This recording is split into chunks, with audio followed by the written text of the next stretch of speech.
This video is sponsored by EduQuest. The struggle to find courses that truly speak your language, it's finally over. Welcome to EduQuest, where learning is made just for you. At EduQuest, we bring you a wide range of online courses, from career building programs to skill boosting masterclasses, all in your regional language. Because we believe language should never be a barrier to success. Our courses are tailor made after understanding what today's learners really need. So why wait? Start learning the smarter, simpler way only with EduQuest. Visit eduquest.courses and explore your next course today. And hey, don't miss out on our exciting offers and promotions.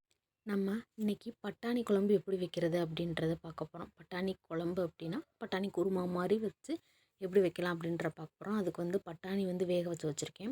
2 உருளைக்கிழங்கு வேக வச்சு உரித்து நறுக்கி வச்சுருக்கேன். தக்காளி, வெங்காயம், பச்சை மிளகா நறுக்கி வச்சுருக்கோம்.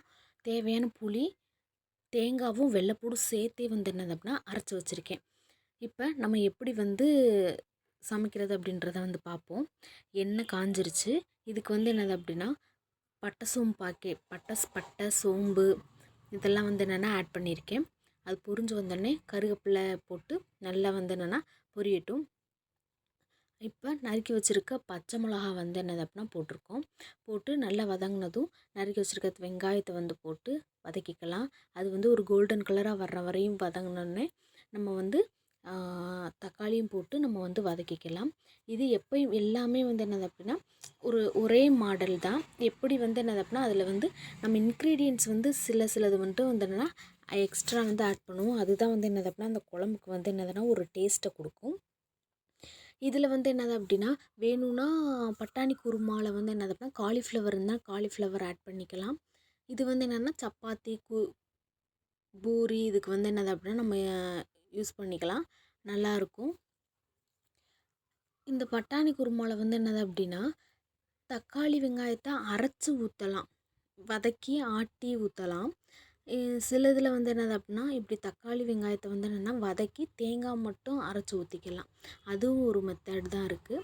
அதுவும் வேணும்னாலும் ஃபாலோ பண்ணிக்கலாம். நம்மளுக்கு குழம்பு திக்னஸ்க்காக தான் வந்து என்னது அப்படின்னா ஆட்டி ஊற்றுறது.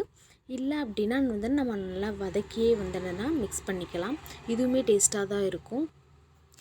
நல்லா இப்போ வந்து தக்காளியை வந்து போட்டுட்டு நம்ம வந்து லைட்டாக வந்து உப்பு போட்டுக்கலாம். ஏன்னா வந்து என்னென்னா பயிர் வேக வைக்கும் போதே நம்ம பயிர் வேக வைக்கிறதுலே லைட்டாக வந்து உப்பு போட்டிருப்போம். அதனால வந்து என்னென்னா அதை ஈக்குவல் பண்ணுற மாதிரி இதில் வந்து லைட்டாக மட்டும் உப்பு போட்டுக்கலாம். லாஸ்ட்டில் மிக்ஸ் பண்ணி கொதிக்க விடும்போது நம்ம வந்து டேஸ்ட் பார்த்து உப்பு வந்து பத்தலை அப்படின்னா கூட நம்ம ஆட் பண்ணிக்கலாம். நல்லா வதங்கி வரட்டும். இப்போ நல்லா வதங்கி வந்துருச்சு. இப்போ நம்ம எப்படி அதை வந்து வதங்கினதே அரைச்சி வச்சு எல்லாத்தையும் மிக்ஸ் பண்ணி எப்படி குழம்பா வைக்கிறது அப்படின்றத பார்ப்போம். இப்போ அரைச்சி வச்சுருக்க வெள்ளைப்பூடியும் தேங்காயும் வந்து என்னென்னா மிக்ஸ் பண்ணிக்கலாம். அப்புறம் நம்ம புளி வந்து கரைச்சி வச்சுருக்கோம், அதையும் ஊற்றிக்கலாம் தேவையான அளவு.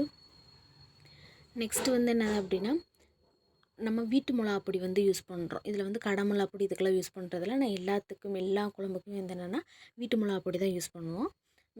தேவையான அளவு வந்து என்னது அப்படின்னா உரப்புக்கு ஏற்ற மாதிரி வந்து என்னென்னா மிளகாப்பொடி வந்து யூஸ் பண்ணிக்கலாம். நான் வந்து 3 ஸ்பூன் வந்து யூஸ் பண்ணியிருக்கேன். இப்போ எடுத்து வச்சுருக்கிற கறி மசாலா பொடியும் வந்து என்னது அப்படின்னா ஆட் பண்ணிக்கலாம். இதோடு சேர்த்து நம்ம வந்து என்னது அப்படின்னா ஆச்சி கரம் மசாலா பொடி வந்து யூஸ் பண்ணியிருக்கேன்.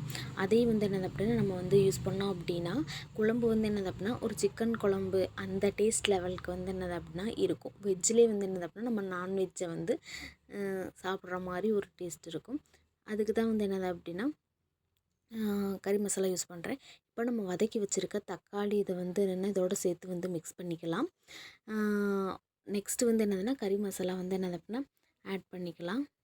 ஆட் பண்ணி இது ஃபுல்லாக வந்து என்னென்னா பச்சை ஸ்மெல் போகிற வரையும் நல்லா கொதிக்க விட்டோம் அப்படின்னா அவ்வளோதான்.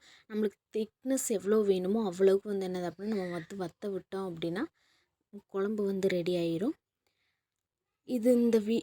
இதுதான் வந்து என்னது அப்படின்னா பட்டாணி குழம்பு, அதாவது குருமாவுக்குன்னா இது வச்சுக்கலாம். இப்போ நம்ம வேக வச்சுருக்க உருளைக்கிழங்கை வந்து ஆட் பண்ணிக்கலாம். வேணும் அப்படின்னா காலிஃப்ளவர் ஆட் பண்ணிக்கலாம். இல்லை அப்படின்னா இதிலே வந்து என்னது அப்படின்னா மஞ்சள் சீரகமும் அரைச்சி ஊற்றுவோம். அப்படி வைக்கலாம். இந்த வீடியோ பிடிச்சிருந்தா லைக் பண்ணுங்கள், ஷேர் பண்ணுங்கள், கமெண்ட் பண்ணுங்கள். வேறு எந்த மாதிரியான வீடியோ போடணும், இதில் என்னென்ன வந்து இது இருக்குது அப்படின்றதையும் நீங்கள் வந்து சொல்லலாம். அவ்வளோதான், குழம்பு ரெடி. நான் வந்து தண்ணியாக தான் வச்சுருக்கேன், சாப்பாட்டில் ஊற்றி சாப்பிட்ற மாதிரி. அவ்வளோதான். இந்த வீடியோ பிடிச்சிருந்தா லைக் பண்ணுங்கள், ஷேர் பண்ணுங்கள், கமெண்ட் பண்ணுங்கள். தேங்க்யூ. என்ன மாதிரி வீடியோ போடணுன்றதையும் சொல்லுங்கள்.